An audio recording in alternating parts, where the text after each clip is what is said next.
जय श्री कृष्णा सभी को। राधे राधे। आज मैं आपको ऐसी कहानी सुनाने जा रही हूँ जिसको सुनकर आपकी आंखों से पानी बहने लगेगा।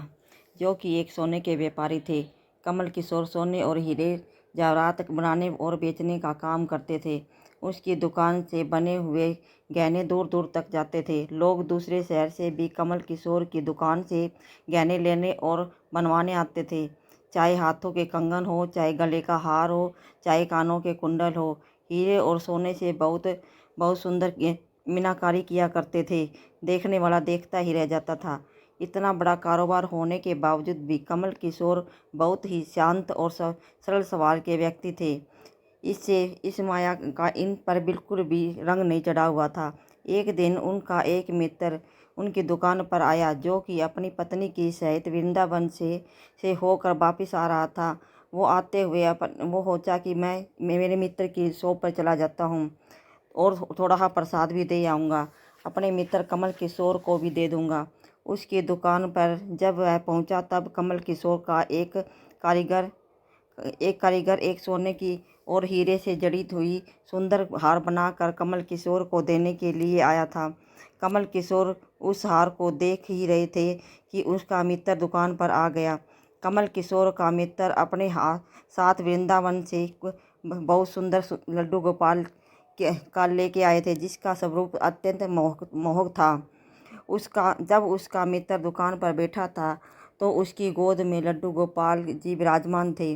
कमल किशोर लड्डू गोपाल को की यह छवि देखकर, उनका सौंदर्य देखकर अत्यंत आनंदित हो गई।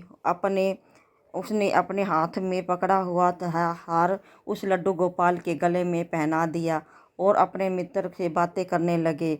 इस हार की शोभा को देखकर लड्डू गोपाल के गले में पड़ने से कितनी बढ़ गई है। उन्होंने बोला कि उसका मित्र और कमल किशोर आपस में बातें करने लगे। बातों ही बातों में उसका मित्र लड्डू गोपाल को हार सहित ही लेकर चला गया। दोनों को पता ही नहीं चला कि लड्डू गोपाल के गले में ही हार पड़ा रह गया। कमल किशोर का मित्र अपनी पत्नी सहित एक टैक्सी में सवार होकर अपने घर को रवाना हो गया। जब टैक्सी से उतरने लगा तो भूल कर लड्डू गोपाल जी को टैक्सी में ही रह गई। टैक्सी वाला एक गरीब आदमी था जिसका नाम बाबू था, जो कि दूसरे शहर से यहाँ पर अपने परिवार का पालन पोषण करने के लिए टैक्सी चलाता था।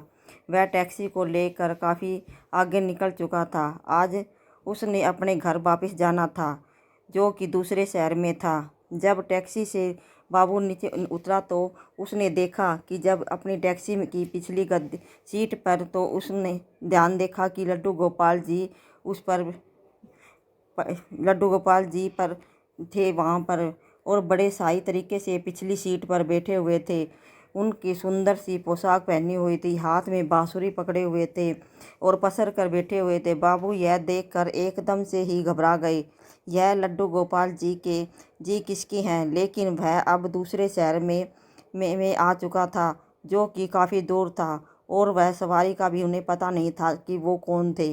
वह दुविधा में था, वह क्या करता। लेकिन फिर उसने बड़ी श्रद्धा से हाथ धोकर लड्डू गोपाल जी को उठाया और अपने घर के अंदर प्रवेश कर गए।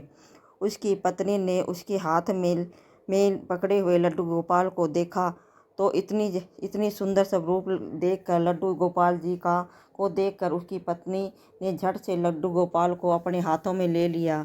उसकी पत्नी, जिसकी 8 साल शादी को हो गए थे, पर इनके कोई संतान नहीं थी।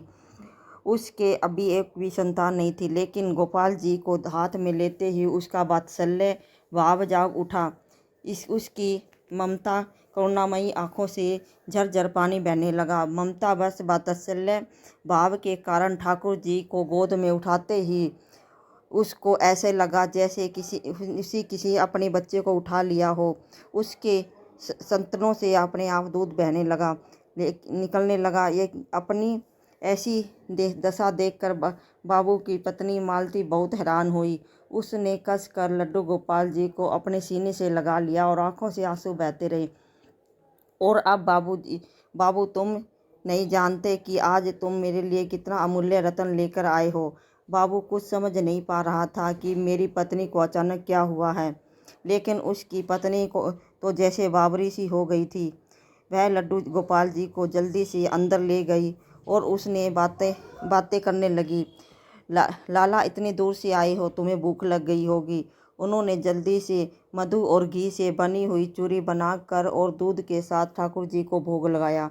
और उधर कमल किशोर ने अपनी दुकान पर हार को ना देखकर उसको याद आया कि हार तो ठाकुर जी के गले में ही रह गया।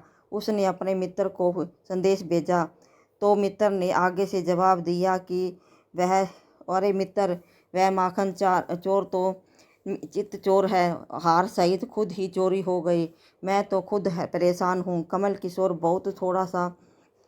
अब थोड़ा सा परेशान हो गया कि इतना कीमती हार न जाने कहाँ चला गया।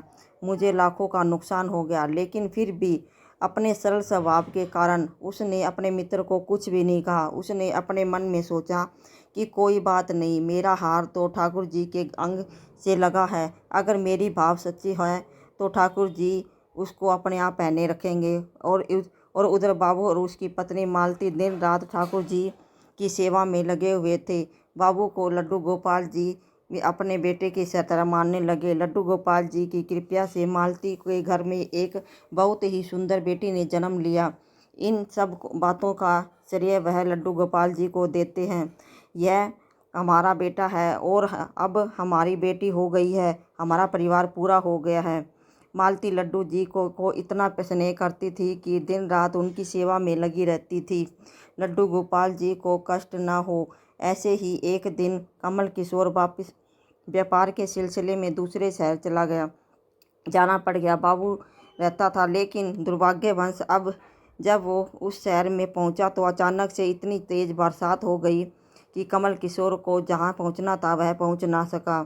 और तब वहां बाबू अपनी टैक्सी को लेकर खड़ा था और उसने परेशान कमल किशोर को पूछा, बाबूजी, आपने कहाँ जाना है? क्यों खड़े हो? बारिश तो रुकने का नाम ही ले रही और सारा शहर पानी से भरा हुआ है। आप अपनी मंजिल को नहीं पहुँच पाओगे और ना ही कहीं और रुक पाओगे। मेरा घर यहाँ पास में ही है। यदि आप चाहो तो आप मेरे घर आ सकते हो। कमल किशोर उसके पास सोने और हीरे से के काफ़ी गहने थे। अनजान टैक्सी वाले के साथ जाने के लिए थोड़ा सा घबरा रहे थे, लेकिन उसके पास और कोई चारा भी नहीं था और वह बाबू के साथ उसके साथ टैक्सी में बैठकर उसके घर चला गया। घर पहुंचते ही बाबू ने मालती को आवाज़ लगाई कि आज हमारे घर में कोई मेहमान आया है, उनके लिए खाना बनाओ।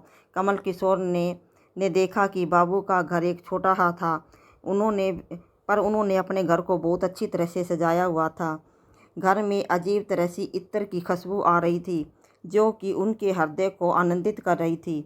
जब मालती ने उनको भोजन परोसा तो कमल किशोर को उसमें अमृत जैसा स्वाद आया। उसका ध्यान बारी बारी उस दिशा की तरफ जा रहा था जहाँ पर ठाकुर जी विराजमान थे। वहाँ से उसको एक अजीब तरह का प्रकाश नजर आ रहा था। तो हार कर कमल किशोर ने बाबूजी से को पूछा कि अगर आप बुरा ना ऐतराज़ ना करें तो मैं उस दिशा में जा सकता हूँ और मेरा ध्यान उसकी तरफ आकर्षित हो रहा है। तो बाबू और मालती ने एक दूसरे की तरफ मुस्कुराते हुए कहा कि वहाँ पर तो हमारे घर के सबसे अहम सदस्य लड्डू गोपाल जी विराजमान हैं। तो कमल किशोर ने कहा, क्या मैं उनका के दर्शन कर सकता हूँ? तो मालती उनको उस कोने में ले गई जहाँ पर लड्डू गोपाल जी विराजमान थे। कमल किशोर लड्डू गोपाल जी को देखा और उसके गले में वह हार देखकर एकदम से हैरान हो गए। तो वही लड्डू गोपाल है और यह वही हार है जो मैंने अपने मित्र को दिया था, गोपाल जी के गले में है। कमल किशोर ने बड़ी विनम्रता से पूछा कि यह गोपाल जी तुम कहाँ से लाए? बाबू जिसके मन में कोई छल कपट न था, उसने कमल किशोर को सारी बातें बता दी। कैसे उसका सौभाग्य और गोपाल जी मिले, जिस उनके घर पर आने से उनका सौभाग्य बदल गया। कमल किशोर ने कहा, क्या तुम जानते हो जो ठाकुर जी के गले में हार है वह कितना कीमती है? तो बाबू और मालती ने बड़ी विनम्रता से हाथ जोड़कर कहा कि जो चीज़ हमारे लड्डू गोपाल जी के अंग पर लगी है हम उसका मूल्य नहीं जानते और हमारे लाला के सामने किसी भी चीज़ का की कोई कीमत नहीं है, ये नहीं मानते हम। तो कमल किशोर का एकदम से चुप हो गए और उसने मन में सोचा कि चलो अच्छा है, मेरा हार ठाकुर जी के अंग से लगा तो हुआ है। अगले दिन वह चलने को तैयार हुआ और बाबू उनको टैक्सी में लेकर उनके घर की तरफ चलने लगे। जब कमल किशोर टैक्सी से उतरे और जाने लगे, तब बाबू ने उनको आवाज़ लगाई कि ज़रा रुको, यह आपका कोई सामान हमारी टैक्सी में रह गया है। लेकिन कमल किशोर ने कहा, मैंने तो वहाँ कुछ नहीं रखा। लेकिन बाबूराम ने कहा कि बैग में कुछ है। तो उन्होंने देखा तो बैग में बहुत सारे पैसे थे। वो उतने ही पैसे थे जो कि उस हार की कीमत थी। उनकी आंखों से पानी बहने लगा और उन पैसों का सुनाया और उनको मेरा अभिमान तोड़ने के लिए यह ठाकुर जी से उन्होंने क्षमा मांगी और कहा था कि इसलिए हमारे अंदर से भाव से होने के कारण कि हम उसमें अहंकार न हो, विनम्रता होनी चाहिए और ठाकुर जी जैसा चाहते हैं वैसा ही होता है। हम तो निमित्त मात्र हैं। कौन ठाकुर जी